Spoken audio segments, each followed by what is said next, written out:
All right, everybody. I'm Logan Alec. I'm a CPA, and this is my update for Saturday, April 3rd. The IRS is continuing to get through the remaining stimulus payments.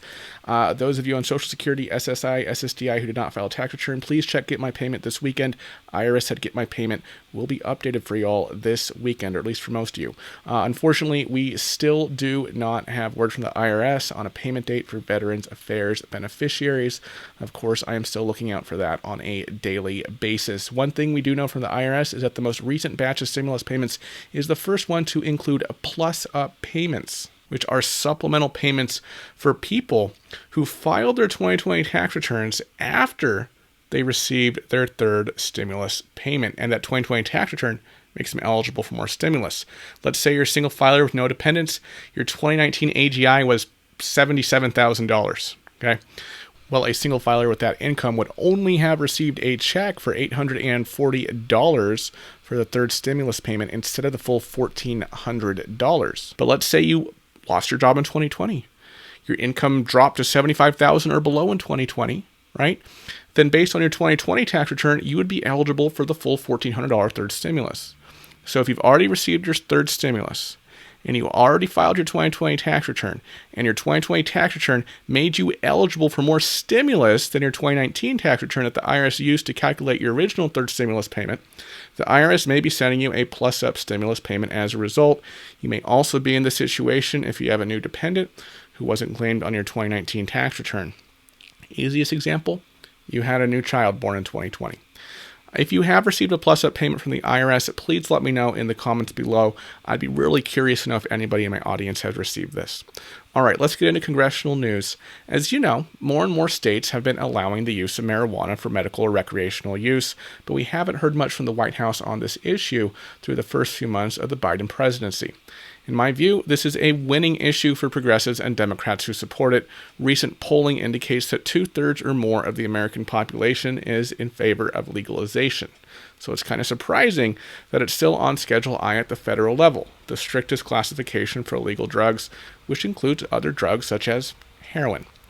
Anyway, Chuck Schumer spoke to Politico on this issue and about the silence from the White House. Schumer said, "I want to make my arguments to him, as many other advocates will, but at some point we're going to move forward, period. The legalization of states worked out remarkably well." He also mentioned that he expects some opposition from both parties and that party leaders want to first introduce our comprehensive bill and then start sitting down with people who are not for this in both parties and A, try to educate them, B, see what their objections are, and if they have some modifications that don't interfere with the main thrust of the bill. Unfortunately, Schumer didn't offer many details on what's going to be included in the text of the bill, but he did clarify that it will incentivize states to expunge criminal records for some marijuana offenders, and it will allow for full legalization rather than simply decriminalization.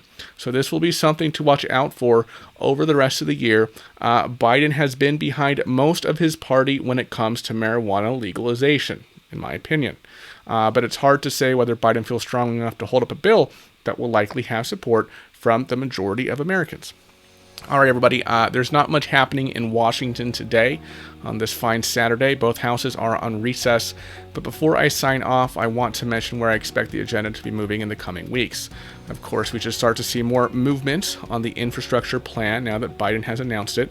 Both houses are currently working with their constituents, but they'll be back in session the week of April 12th. The Senate parliamentarian, Elizabeth McDonough, will also issue her ruling on Schumer's reconciliation proposal in the near future. We've gone over that a couple times here on the channel. There were some reports that could have come as early as yesterday. It did not come, but at this point, it could come as early as next week. I mentioned this in some earlier updates, but if the parliamentarian accepts Schumer's interpretation of Section 304, then the Democrats could have the opportunity to pass 2 reconciliation bills per fiscal year rather than just one. That would obviously expand their legislative possibilities at a time when there's very little bipartisanship and almost no chance of them finding 10 Republican votes for most important pieces of legislation they want to accomplish. Finally, of course, the IRS needs to get through the last few million stimulus payments. We're still waiting for that payment date for Veterans Affairs beneficiaries, but at this point, most other groups are accounted for, and it's just a matter of the IRS sending them out. All right, that's all I have for you today. I'll keep monitoring all these stories, of course, and as always, I'll be back with new information tomorrow. I want to thank everybody for watching to the end. I really do appreciate your support, and I will see you next time. Bye-bye.